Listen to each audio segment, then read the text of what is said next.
Good morning बच्चों। हम लोग chapter 3 fibre to fabric chapter पढ़ रहे थे। उसमें मैंने आपको फर्स्ट पार्ट पढ़ा दिया था, अब सेकंड पार्ट हम पढ़ते हैं। तो बच्चों इस चैप्टर में हम पढ़ रहे थे कि फाइबर से फैब्रिक कैसे बनता है। मतलब कि हम लोग जो है रॉ मटेरियल क्या लेते हैं, पहले रॉ मटेरियल लेते हैं, फिर उसका फाइबर बनाते हैं, फिर उसके बाद हम उसका फैब्रिक बनाते हैं। फैब्रिक मतलब कपड़ा। ओके, तो हमने वुल के बारे में पढ़ा था कि वुल जो है हमें कहाँ से ऑब्टेन होती, कहाँ से हम लेते हैं। उसके बाद की जो प्रोसेसिंग होती है, मतलब कि getting wool from the sheep involve the following step. हमें जो है वुल गेट करने के बाद में क्या क्या प्रोसेस करना पड़ता है उसको फैब्रिक में चेंज करने के लिए। तो यहाँ पर देखो 6-7 मतलब कि 7-8 लगभग प्रोसेस है। सबसे पहले है इसका रियरिंग एंड ब्रीडिंग। रियरिंग सबसे पहला जो प्रोसेस होता है, जैसे कि मान लीजिए कोई फार्म हाउस होता है, तो वहाँ पर क्या करते हैं, फार्म हाउस में जिनका वुल अच्छा होता है, उस क्वालिटी की जो शिप होती है, उसको पहले क्या करते हैं, उनको शेल्टर हाउस में रखा जाता है और उनकी बहुत अच्छे तरीके से देखभाल की जाती है। मतलब उसको प्रॉपर तरीके से, हाइजीन तरीके से उसको रखा जाता है ताकि उसके हेयर जो हैं वो अच्छे तरीके से ग्रोथ कर पाए। और जैसे कि मान लीजिए कोई अगर शिप हो गया, अगर वो बीमार हो गई या फिर कुछ मतलब उसमें डिजीज़ हो गया, कुछ प्रॉब्लम हो गई, तो उसके जो हेयर्स होंगे वो इतने शाइनी या इतने हेल्दी नहीं होंगे। तो इसीलिए इनकी हाइजीनिंग जो है वो बहुत ही इम्पॉर्टेंट होती है। अगर वो हेल्दी रहेगा तो ऑफकोर्सली उसके हेयर्स वो जो होंगे वो भी अच्छी क्वालिटी के आएंगे। और उसके बाद में कुछ शिप जो होती हैं वो स्पेशली जो है वो इसी काम के लिए रखी जाती है, मतलब कि ये वुल देने के लिए। तो cross breeding programme has been undertaken at a number of research. मतलब कई रिसर्च सेंटर ऐसे हैं जिनमें क्या कराई जाती है, क्रॉस ब्रीडिंग। मतलब कि कई प्रकार की जो शिप है उनमें से एक नई क्वालिटी की शिप बनाते हैं। और इसके लिए कई सारे हमारे कंट्री में सेंटर्स भी हैं। और इस प्रोसेस में जो होती हैं वो सेलेक्टिंग पेरेंट्स को रखा जाता है। सेलेक्टिंग पेरेंट्स मतलब कि जिन शिप्स के हेयर अच्छे आते हों उन पेरेंट्स को सेलेक्ट किया जाता है। फिर उनसे जो है वो एक नई क्वालिटी की शिप जो है वो बॉर्न होगी। उसको क्या बोलते हैं, ऑफ स्प्रिंग बोलते हैं। जो मतलब नई जो शिप आएगी उसको ऑफ स्प्रिंग बोलते हैं। और वो क्या होती है, सेलेक्टिव ब्रीडिंग होती है। मतलब कि पेरेंट्स से फिर अगली जनरेशन जो आएगी वो सेलेक्टिव ब्रीडिंग की होगी, क्योंकि वो क्या है, अच्छी क्वालिटी की शिप से आगे आई है। इसके बाद होती है शेयरिंग। तो शेयरिंग जो है वो कौन से टाइम में, मतलब कि चलो ठीक है शिप भी आ गई, अब इसके बाद उसके हैज़ भी आ गए, तो अब क्या करनी पड़ेगी, उसकी शेयरिंग करनी पड़ेगी। तो ये जो है जनरली समर टाइम पे होती है, क्योंकि समर टाइम पे क्या होता है कि इनको जो है हेयर्स की इतनी ज़्यादा ज़रूरत नहीं पड़ती है। इनमें क्या होता है, इनके हेयर्स के नीचे जो होती है एक मोटी सी कोट होती है जो कि इनकी बॉडी को बचाती है, किन से, ठंडी से या फिर बाहरी जो इंसेक्ट वगैरह, इन्फेक्शन वगैरह जो होते हैं उससे बचाती है। इसीलिए ये काम कौन सा टाइम पे होता है, तो ये समर के टाइम पे होता है। और तब तक जब इनका विंटर टाइम आता है तो उस टाइम पे ये काम नहीं होता है शेयरिंग का। और ये प्रोसेस जो होती है, मतलब कि बालों को रिमूव करने की जो प्रोसेस होती है, इसको क्या बोला जाता है, शेयरिंग बोला जाता है। इसके बाद है वॉशिंग या स्काउरिंग बोलते हैं। तो जब बाल वो शेयर कर लिए हैं तो उसके बाद में उस वुल को क्या किया जाता है, उस वुल को वॉश किया जाता है, किसमें, simply dipping in the warm soapy water. ठीक है, शॉपी वाटर में इसको डिप करेंगे। एंड उसमें जो है dust, dirt, dead cells, grease, vegetable matters, मतलब जो भी इसका एक्स्ट्रा मटेरियल, कचरा वगैरह जो होता है वो वाटर में ही रह जाता है। इसको इसीलिए क्या करते हैं, शॉपी वाटर में इसको डिप करते हैं। इसकी बात है शॉर्टिंग। शॉर्टिंग में क्या किया जाता है, जब इसको वॉश कर लिया है तो उन बालों में कहीं डैमेज बाल आ गए या फिर छोटे या फिर बेकार बाल जो आते हैं उसको अलग करना, ठीक है, उसको रिमूव करना शॉर्टिंग कहलाता है। उसके बाद होता है ग्रेडिंग। तो ग्रेडिंग में क्या होता है कि वो जो हेयर्स जो होते हैं, मतलब फ्लिक जिसको बोलते हैं हम, तो फ्लिक क्या होती है, वो अलग अलग, जैसे कि कुछ छोटे हो जाते हैं, कुछ ज़्यादा बड़े हो जाते हैं, मतलब कई लेंथ के अकॉर्डिंग जो है उनको क्या करते हैं, सेपरेट करते हैं। तो ये चीज़ क्या होती है, इन्वॉल्व ग्रुपिंग। मतलब उन हेयर्स को जो है उनकी लेंथ के अकॉर्डिंग, टेक्सचर के अकॉर्डिंग, कलर के according, scale structure and fineness मतलब कितना बारीक है वो, कितना मोटा है, इसके अकॉर्डिंग जो है उनकी ग्रुपिंग की जाती है। तो ये चीज़ क्या होती है, ग्रेडिंग होती है। इसके बाद है, चलो ये भी हो गया, अब इनको अलग भी कर दिया। तो इसके बाद जो है इनको डाई करते हैं, मतलब इनको कलर करते हैं, अलग अलग कलर से इनका डाई होता है, ये कमर्शियल यूज़ में यूज होता है। इसके बाद है ड्राइंग। अब इसके बाद में डाई करने के बाद में इनको सुखाया जाता है, और सुखाने के बाद जो है इनका क्या बनाया जाता है, इनको जो है रोलर में रखा जाता है और स्ट्रेच किया जाता है।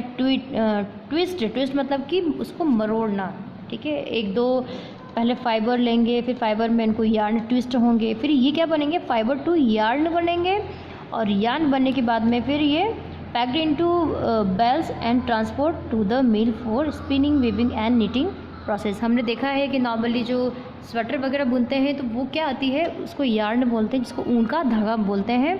उसके बाद में क्या होता है, इसकी स्पिनिंग होती है, वीविंग होती है, निटिंग मतलब कि बुनना, फिर उसके बाद में इसका मटेरियल पूरा रेडी होता है। उसके बाद इसका नेक्स्ट है सिल्क। सिल्क जो है वो हमें किससे मिलता है, वो सिल्क वॉर्म से मिलता है। और सिल्क वॉर्म की क्या क्या कैरेक्टर, सिल्क फाइबर की क्या क्या कैरेक्टर होते हैं, तो it is lustre and soft. Lustre मतलब चमकीला होता है, सॉफ्ट होता है, और ये हीट का बैड कंडक्टर होता है। स्ट्रॉन्ग थ्रेड होती है, किसकी तरह, थ्रेड ऑफ स्टील, मतलब कि स्टील की थ्रेड जो होती है, ये इसके धागे जो होते हैं, तार वगैरह होते हैं, उसकी तरह स्ट्रॉन्ग होती है। और ये क्या करती है, एब्जॉर्बेंसी एंड इलास्टिसिटी, मतलब कि इसकी जो है एब्जॉर्बेंसी पावर जो है अच्छी होती है। और ये क्या करती है, resistant to dust and wrinkling, मतलब कि इसमें जो है वो डस्ट जो है वो जल्दी चिपक नहीं पाती, मतलब कि ये ज़्यादा डस्ट को एब्जॉर्ब नहीं कर पाती। जैसे कॉटन कपड़े बहुत जल्दी ज़्यादा गंदे हो जाते हैं, तो ये इतने जल्दी ज़्यादा गंदे नहीं होते हैं। लाइफ साइकिल देखें सिल्क वॉर्म की, तो यहाँ पर हमने पहले ही पढ़ा हुआ है पिछली क्लासेस में भी कि सिल्क वॉर्म जो है सबसे पहले एग देती है, फिर वो लार्वा में कन्वर्ट होती है, लार्वा से फिर प्यूपा में, प्यूपा से फिर वो कॉकून में कन्वर्ट होती है, जिसको हम क्या बोलते हैं, डेवलपिंग मोथ बोलते हैं इसको, डेवलपिंग मोथ को। इसके बाद में ये वापस अडल्ट मोथ में कन्वर्ट होके फिर वापस वो एग देती है। तो ये जो है इसका एक लाइफ साइकिल होता है। और ये जो काम करती है, मतलब कि सिल्क प्रोडक्शन का जो मेन काम होता है वो कौन करती है, फीमेल स्पीसीज जो होती है वो करती है। तो हमने पढ़ा हुआ था कि इसकी जो खेती होती है किसकी, सिल्क वॉर्म की, इसको क्या बोलते हैं, तो ये होती है सेरीकल्चर। सेरीकल्चर के अंदर जो है वो सिल्क वॉर्म को ऑब्टेन करना है, उनको हाइजीनिक खाना देना है, उनकी देखभाल करनी, ये सारा प्रोसेस जो होता है वो सेरीकल्चर के अंदर होता है। और हमें पता है कि ये सिल्क जो होती है वो कई टाइप की होती है, क्योंकि क्या होता है कि ये जो सिल्क वॉर्म्स जो होती है वो भी कई स्पीसीज़ में है, तो स्पीसीज़ के अकॉर्डिंग जो है सिल्क बनता है, और उनकी क्वालिटी के अकॉर्डिंग भी सिल्क बनता है। तो इसमें मेन क्वालिटी जो होती है, तो देखिए मलबरी सिल्क है, टसर सिल्क है, मुगा सिल्क है, कौसा सिल्क है, एरी सिल्क है। तो ये सिल्क जो होती है ये किससे मिलती है, हमें कोकून से मिलती है। कोकून हम जानते हैं, यहाँ पर जो ये मैच्योर हो गई है, मैच्योर होने के बाद में क्या होता है, सिल्क जो होता है इसकी पूरी बॉडी में लिपट जाती है, और फिर इसका नेक्स्ट प्रोसेस होता है, मतलब कि उसको गर्म पानी वगैरह में डाला जाता है, और इसकी कई प्रोसेस होती है इंडस्ट्रियल। उसके बाद में इनके फाइबर जो है वो हमें मिलते हैं। अब इसके बाद में हम देखेंगे कि हेल्थ हैज़र्ड, मतलब कि वुल और सिल्क इंडस्ट्री में जो काम करते हैं लोग, उनको हेल्थ रिलेटेड क्या क्या प्रॉब्लम हो जाती है। तो सबसे पहले ये चीज़ देखें कि इन फैक्ट्री में जो काम करते हैं उनको क्या बोला जाता है, तो उनको शॉर्टर्स बोला जाता है, ठीक है। फैक्ट्री इंडस्ट्री वगैरह में जो काम करते हैं उन्हें शॉर्टर बोला जाता है। और शॉर्टर का जो काम होता है वो रिस्की होता है। क्यों होता है, देखो, तो कभी कभार क्या होता है कि जैसे कि मान लीजिए वुल है या सिल्क है, नेचुरल फाइबर जितने भी होते हैं उनमें बैक्टीरिया वगैरह साथ आ जाते हैं। तो ये बैक्टीरिया क्या होती है, जिसको ज़्यादातर एंथ्रेक्स बैक्टीरिया होती है, जो कि स्किन पर चिपक जाती है। स्किन पर चिपकने के बाद में कभी कभार बॉडी के अंदर भी एंटर कर जाती है। तो इससे क्या होता है, ब्लड डिजीज़ हो जाते हैं, और ज़्यादातर कभी कभार जो है वो डेथ भी हो सकती है, डेथ हो सकती है इससे। और ज़्यादातर जो है डेड सिल्क वॉर्म को जब उससे वो करते हैं बैर हैंडल्स, मतलब कि डेड सिल्क वॉर्म को जब लेते हैं हाथों में, तो कई तरह के इन्फेक्शंस जो है और बीमारियां होने के चांसेस हो जाते हैं। तो वहाँ पर क्या करनी पड़ती है, बहुत सावधानी रखनी पड़ती है। And chemicals dye that uses dye skin and wool cause skin infection, और उनके जो कलर्स होते हैं डाई करने के लिए वो कभी कभार बहुत ख़तरनाक हो जाते हैं, जो कि स्किन प्रॉब्लम कर देते हैं। And respiratory disease and hearing problems may be caused by factory and production houses. Factories वगैरह में जब ये फैब्रिक वगैरह बनती होती है तो क्या बहुत लाउड साउंड आता रहता है मशीन वगैरह का, तो इससे क्या होती है, सुनने से संबंधी मतलब हियरिंग प्रॉब्लम्स हो जाती है। और कभी कभार क्या होता है तो डस्ट वगैरह भी आती है, तो रेस्पिरेटरी डिजीज़ होने के चांसेस होते हैं। तो बच्चों हमने ये चैप्टर कंप्लीट कर लिया है। यहाँ पर कुछ क्वेश्चंस हैं जो कि आपको अपने नोटबुक में लिखना है और आपको लर्न करना है। Question number 1, process of removing the flick from the body of ship.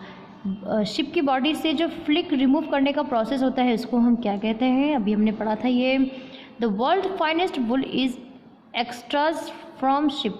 दुनिया की सबसे फाइनेस्ट मतलब सबसे अच्छी वुल जो मिलती है वो कौन से शिप से मिलती है, तो यहाँ पर अपने को लिखना है उसकी क्वालिटी है मतलब नेम है उस शिप का, वो हमें यहाँ लिखना है। यहाँ पर कुछ क्वेश्चंस है, आपको आंसर लिखना है। Explain about the rearing and breeding of ship. Ship की जो रियरिंग होती है और ब्रीडिंग जो होती है वो उसके बारे में आपको एक्सप्लेनेशन लिखनी है। Explain health hazards of sorters. Sorters की जो हेल्थ रिलेटेड प्रॉब्लम होती है मतलब कि वो क्यों ख़तरनाक है, ये हमें लिखनी है इसमें। Write characteristic of a silk fibre. Silk fibre क्या क्या कैरेक्टर्स हैं वो आपको लिखने हैं। एंड आपको यहाँ पर टाइप भी लिखना है कि सिल्क कौन कौन से टाइप की होती है, अभी हमने पढ़ा था उसमें। और इसके बाद क्वेश्चन नंबर 5 में आपको कुछ नेचुरल फाइबर्स जो है उसके पीसेस जो है आपको नेचुरल नहीं होके यहाँ पर different types of fibres paste them in your notebook also. आपको नोटबुक में वो लिखने हैं और उसको पेस्ट भी करना है।